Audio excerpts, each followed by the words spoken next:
Hi there, folks. How are you doing? I hope you're experiencing the love that is at the core of this life. New love or old love.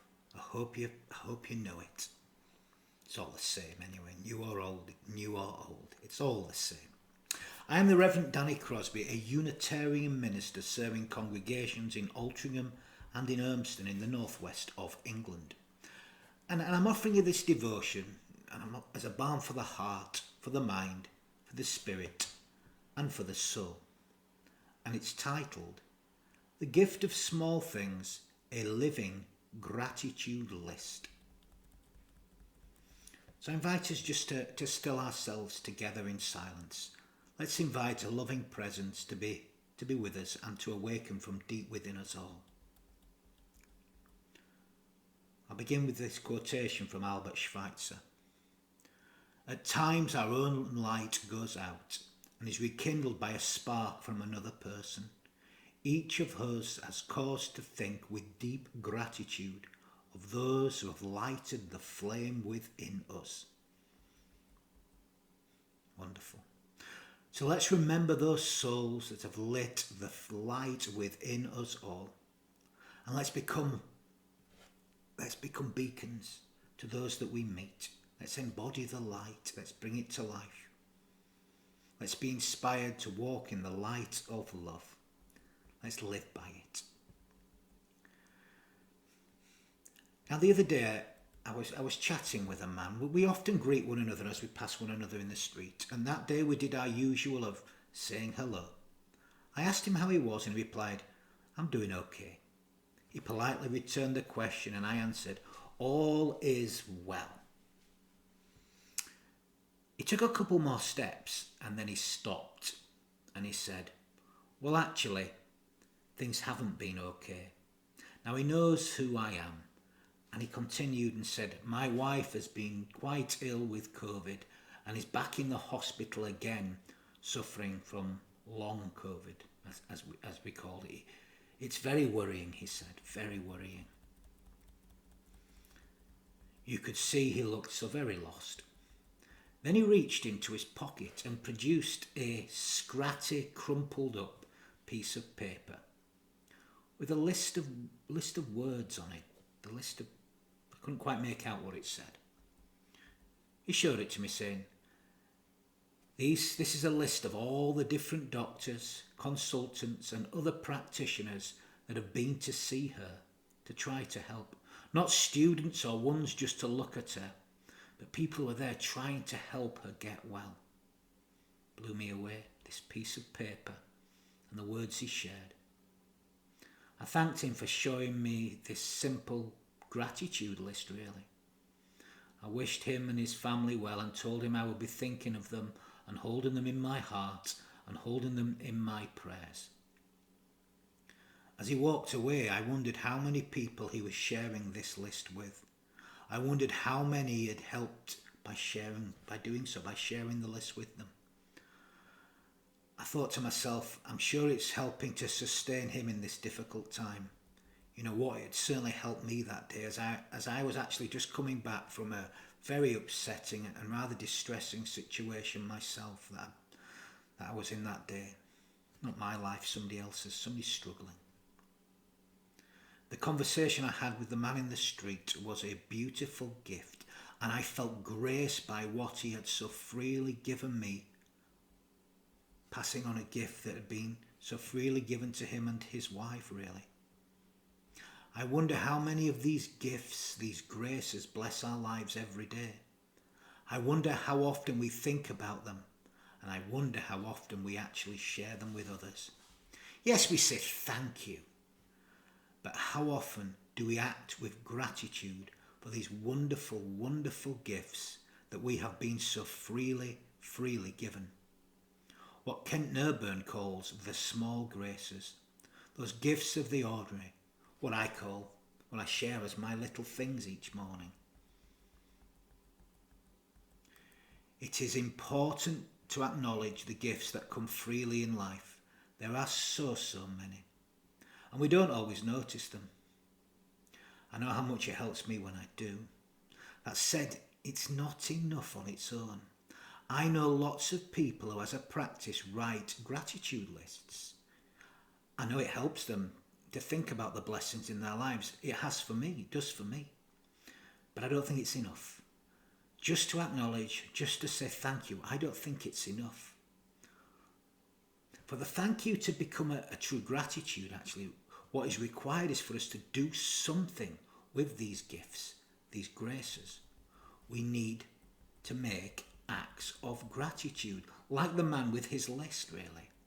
For he is acknowledging and he is sharing with others the deep care that his wife has been receiving. That's why I say that his scratty piece of paper is a true gratitude list, really. In the same way that faith is dead, it is meaningless unless it's shown through our works, or that saying sorry doesn't really mean anything unless true acknowledgement of wrongdoing is made. Our thanks are also meaningless too, unless they're transformed into acts of gratitude. And I don't mean grand gestures, by the way. I mean simple, humble, meaningful gestures, things that we do. To quote good old Micah, and what does the Lord require of you, but to do justice, to love mercy, and to walk humbly with your God? Well, to me, that's precisely what that man was doing while he was sick with worry about his wife. He was still able to create and to share his scratty gratitude list.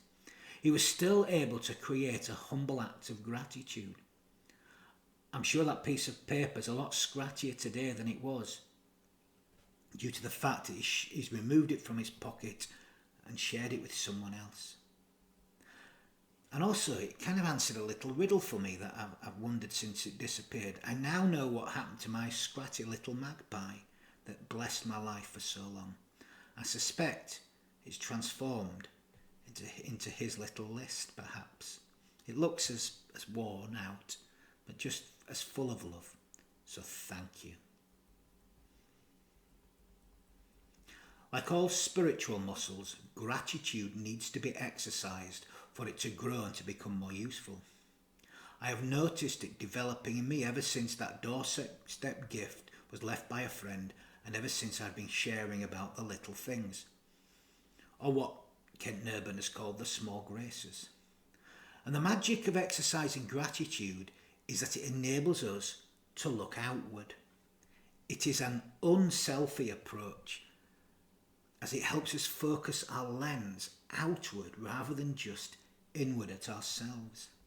It helps us appreciate the small gifts all around us and to see where the work needs to be done too, all around us. In so doing, it enables us to live our faith in life itself. I wonder which way our lenses are focused today, and all days really. Are we taking in the world, or are we purely focused on ourselves? Because we're made to live in the world, you know. We are relational beings. This actually is the real spiritual life, in this life. Living by gratitude is not about the things we do or do not receive. It's about being in relationship. It's about being in relationship with ourselves, the life we have, the people we share it with, the planet we inhabit, and the universe we are a small but vital part of. It's also about being in relationship with whatever we understand is at the core of all of this. For me, this is God. Others understand this differently, or they give it another name, I think. What we name it is kind of irrelevant, really. What's really important is how we respond to this mystery that is life. All of us can pray for a grateful heart, for the gift that is life itself, and for the opportunities that life offers to us. But it doesn't mean much if we don't do something with it. We're given things to do something with, to give back, to share. One of my favourite quotations is the following by Meister Eckhart. If the only prayer you ever say in the whole of your life is thank you, that would suffice. So important. I have a friend who says it with every breath he goes swimming in, because he's grateful for the life he's been given. And I love this quotation, and I love what my friend does with it. But merely saying thank you is not enough. Yes, it's faith, but it lacks the works for it to be an act of gratitude. We need more than just thank you. It's not enough. Thank you is not enough. Saying thank you is part of it. It's acknowledging what is given is really vital to us to do so, but it's not enough. Yes, it's a vital component of living spiritually alive, but it's not quite enough. We do need to want what we have, but it's not quite enough. For we do not live in the clouds, we live here on earth. And for faith to truly become vital, we must transform it into works. Saying thank you is not enough. What matters is what we do with the thanks and the praise that we offer. What we do with the greatest gift of them all, with this life, that's been so freely given to us. Something we played no part in receiving, really. It's freely given to us. Life is the first free gift that we're given, but it's not the last one. And how often do we see this? Certainly I've neglected it at times. Life is the first grace, but it's not the last one. And the more we share of the gifts we've been given, the more we see them in this life. Our eyes, our lenses are focused outwards at what's all around us. Too often we focus inward. Now, gratitude shares the same linguistic root as grace, as gift pleasing, really. It originally meant goodwill, really. So it seems to me that to live from gratitude is to live from goodwill. It is an act of goodwill, if you like. It's kind of like living in a state of grace, or living gracefully, if you like, which is a lot better than being a disgrace, isn't it? Which is perhaps a reflection of the ungrateful, those whose lens is purely focused inwardly, those who only really think of themselves, those who only notice what is wrong with their lives are unable to see what's around them. I bet they don't have a scratty piece of paper to share, or if they do, that their list is of those who they resent and want to get back at. A very different kind of list. So what's your list like? What are you carrying around with you? What are you sharing with the world? Now, when I think of sharing the gifts that life freely gives, of a living gratitude list, if you like, I often think of poetry as being one form of a kind of gratitude list, really. The poems I like tend to be that. It's almost like a list of things that are seen through this lens. And one of my favourites of the last few years has been the wonderful gift that is Mary Oliver, and the wonderful gifts that she shared with the world. Her ability to see the small graces, really, despite the very, very real troubles of life. Let's not pretend. And she certainly had many herself. But she kind of, I believe, found salvation in the little things and in sharing those little things with the world. Just the things she noticed through that lens that looked at the world. She didn't take selfies, did she? She looked at the world and she shared with the world. And I think this is expressed beautifully in her poem, The Gift. I particularly love the line in The Gift, "I wanted to thank the mockingbird for his song." She describes doing this by playing him some music from Mahler, really, and the mockingbird played some of it back to her. It's a bit like me and that blackbird, really. We sing back to one another, and as we sing back to one another, we raise each other's voices. Or a bit like my friend sharing his scratty gratitude list. I think that list really is a bit like Mary's mockingbird and my blackbird. Because aren't each of us singing our songs in our own ways, really? Raising one another up by doing so. Reaching notes we never dreamed possible, really. So here's Mary's poem, The Gift. It seems an appropriate way to end this little devotion I'm sharing, this little gratitude list, really, this other living, breathing gratitude list. I hope we can all be as grateful as Mary was, as my friend in the street was. I hope we can all take the world as seriously as Mary did, and to remember to turn our lens outwards and see all that is in our world to savour and perhaps to save and to share. I hope we can all make living gratitude lists, and that they're so crumpled, that they're so crumpled and scratty with love, really, because we've shared them so many times. A bit like my magpie, really. A bit like my friends list.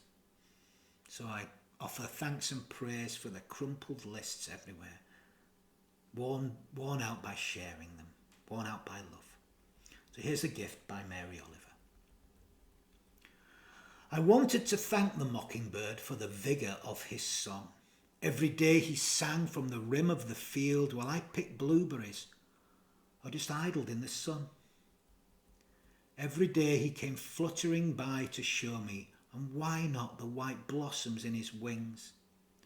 So one day I went there with a machine and played some songs of Marla. The mockingbird stopped singing. He came close and seemed to listen. Now, when I go down to the field, a little Marla spills through the splutters of his song. How happy I am, lounging in the light, listening as the music floats by. And I give thanks also for my mind, that thought of giving a gift. And mostly, I'm grateful that I take this world so seriously.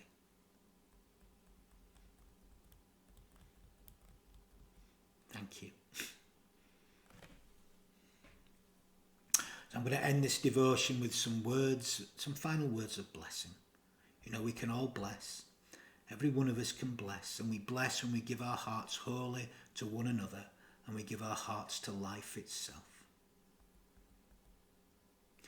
For the sun and the dawn, which we did not create, for the moon and the evening, which we did not make, for the food which we plant but cannot grow, we lift up our hearts in thanks this day.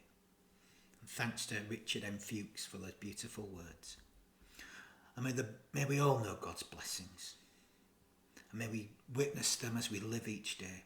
And may we carry these blessings with us, and may we do so in all that we feel, in all that we think, in all that we say, in all that we do.